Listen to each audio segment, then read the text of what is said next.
પવિત્ર પાવન પ્રસંગ આજના મંચસ્વ પર વિરાજમાન જેનું અધિષ્ઠાન પદ એવા સંત શ્રી પૂર્ણરામજી મહારાજ, મહંત શ્રીજી હરદેવપુરીજી મહારાજ, મંચસ્વ વિરાજમાન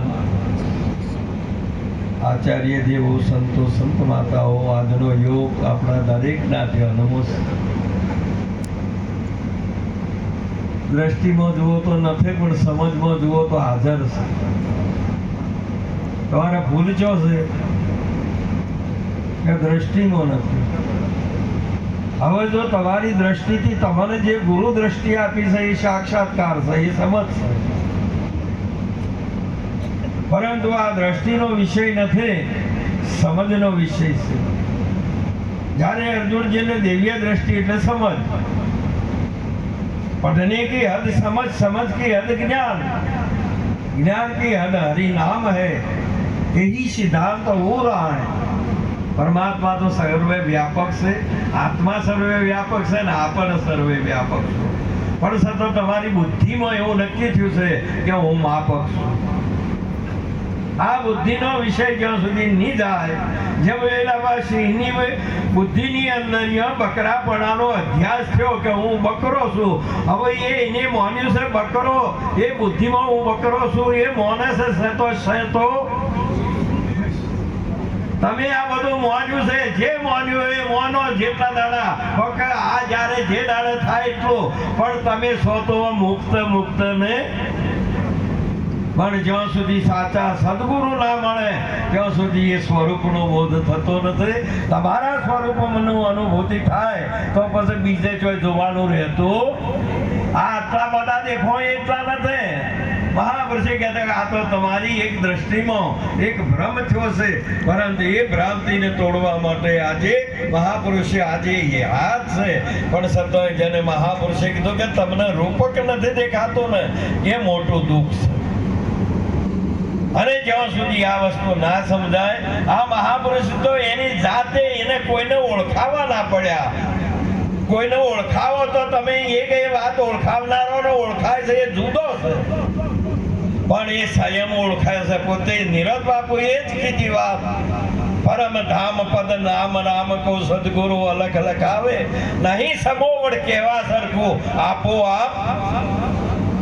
બીજાને બીજું શું છે કે ત્યારે એવું હું છું એવું નક્કી થાય. એ વાત આ ગુરુની છે.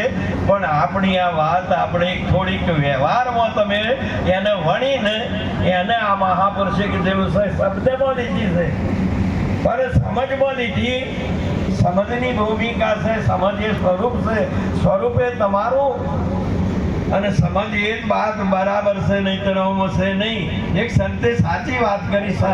આ મહાપુરુષ કેવા હતા એ કોઈને આ તમે આટલું વર્ણન કરો ને તો એ વર્ણવામાં એ આવે એવા. જો વર્ણવામાં આવે તો વાણીમાં આવે છે, અને વાણી આવે તો મહાપુરુષે કીધું કે મેળ પડે એવો આ મનવાણીથી દૂર છે વાત. અરે સાચા સંત એની મતે રે ઓળખાય, એ તો પ્રેમ રસ પીએ બીજાને રે પાય. સાચા રે સંત એની મતે ઓળખાય. સાગર જેવણ દિલણ જેનો કદી ન સલકાય.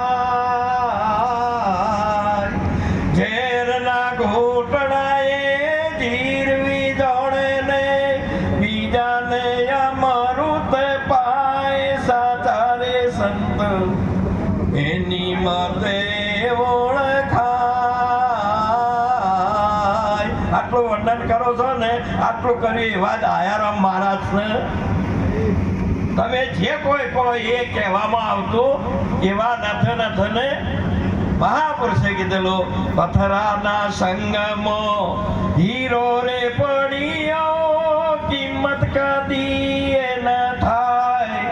સંત ઝવેરી જો આવી મળે તો મૂલ્ય મુગેરાએ થાય. સાચા રે સંત એની મતે રે ઓળખાય. શીપમાંથી રે મોતી છૂટું પડીને ઝવેરીના પાસે જાય.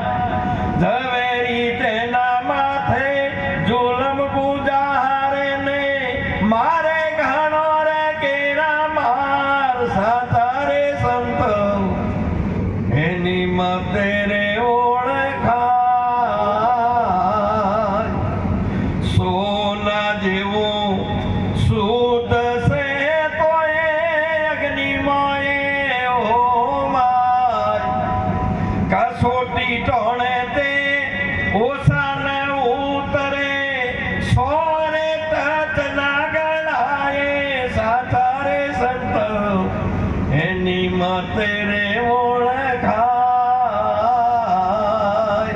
એ તો પ્રેમ રસ પીએ બીજાને રે પાય સાચા રે સંત એની મતે રે ઓળખાય.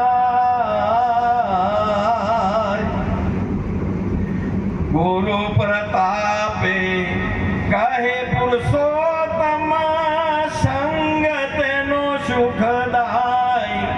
ભાવે જોગે રે જો આવી મળે તો કરમ સંજોગે તો આવી મળે તો ભાગ્ય રેખા પલટાય સાચા રે સંત એની મતે રે ઓળખાય.